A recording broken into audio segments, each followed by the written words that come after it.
Hey, after living most of your life, have you ever attended an elementary school reunion? Have you ever seen that kid who used to wipe his nose next to you, now transformed into a massive success? Would you suck up to him like everyone else, or stay cold and aloof, only to go home and complain about how unfair life is for not giving you talent? If someone told you that even with world-conquering talent, a tragic end was inevitable, would you believe it? Fine. Today, let your unlucky angel show you what it's like to have been the god of pop, the world's all-time sales champion who used his brain as a literal instrument.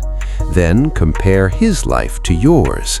Tell me, are you really less happy than him? The 1960s, Indiana. You weren't the only child, but you were the only one dancing frantically to survive. In the Jackson 5, your genius was your curse. While other kids played in the dirt, you were locked in a sweltering rehearsal room. One missed note meant a belt across your fragile back. Your father mocked your big nose and called you ugly, a shame that stung like a poisoned needle. You became a star, but the boy inside was like a circus animal, performing desperate new tricks in that room of terror just to avoid the next blow.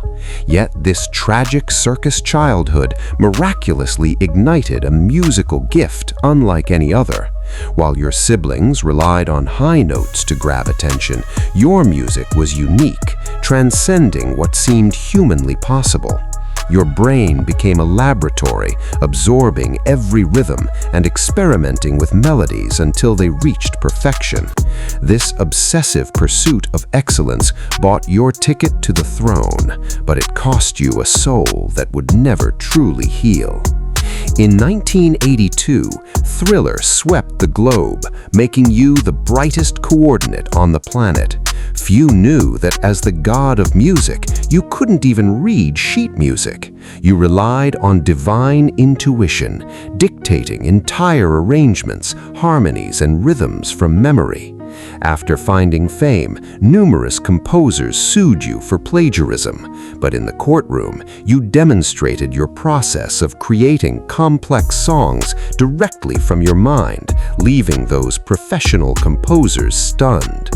On stage, you were enveloped by the screams of hundreds of thousands, but when the lights faded, the only one waiting for you was the lonely Peter Pan in your soul.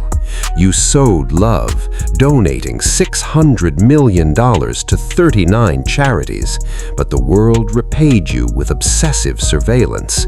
In the tabloids, your kindness was twisted into perversion, your talent mocked, and your solitary pleas for truth were drowned out by the relentless roar of flashbulbs.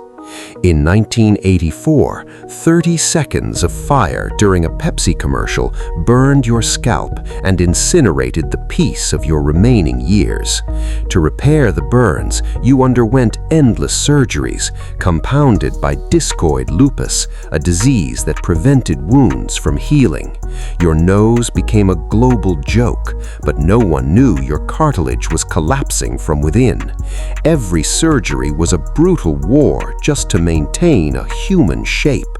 The autopsy detailed a map of scars and the gauze covering your nose. It was a struggle to keep your face from falling apart on camera. From then on, you wore masks in public, loathing to show your face. The media mocked your plastic surgery addiction and claimed you hated being black, unaware that God had revoked your melanin. The Scary Movie franchise began mocking your appearance and allegations in 2003, and even now, in its 6th installment, they are still ridiculing you. Who else has been bullied like this for over 20 years, even beyond the grave? When you stood at the top of the world, you thought family would be your refuge. Instead, they saw you as a singing ATM. Your billions supported a flock of vulture siblings waiting to feast on your flesh. While you pushed yourself on stage, your own blood was spending your fortune while selling your secrets. You gave them everything, and in return, they stabbed you in the back. Even years after your death, they profit from biopics, making over $200 million. Ironically, your sister Janet refused to endorse the film, believing the script failed the real you.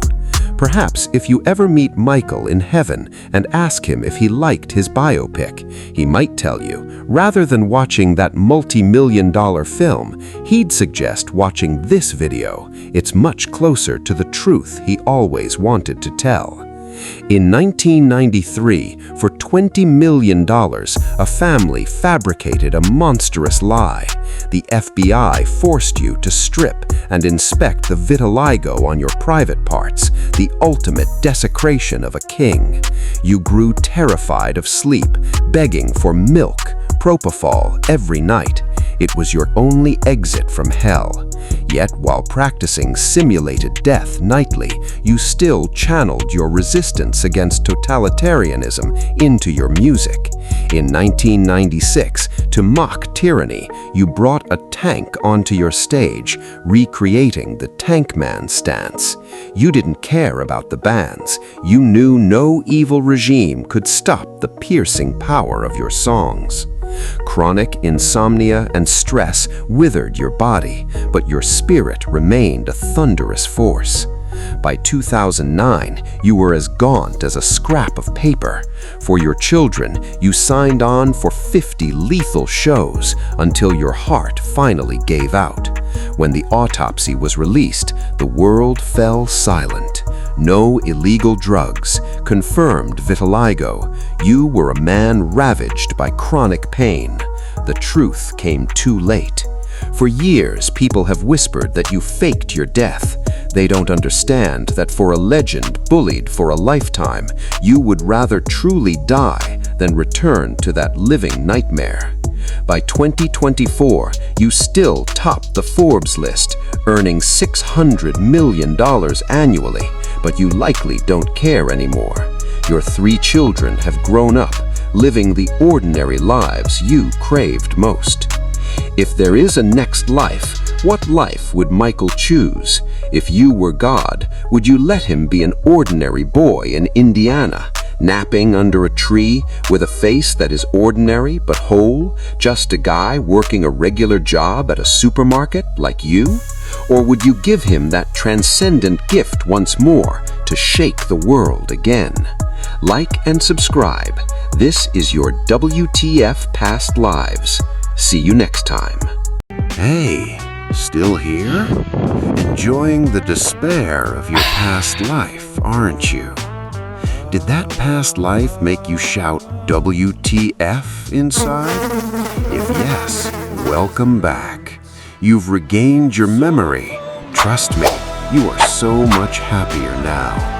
Since you survived, support this down-and-out angel. Like and subscribe to keep the updates flowing. It won't send you to heaven, but it lets me stay here with you in hell. See ya.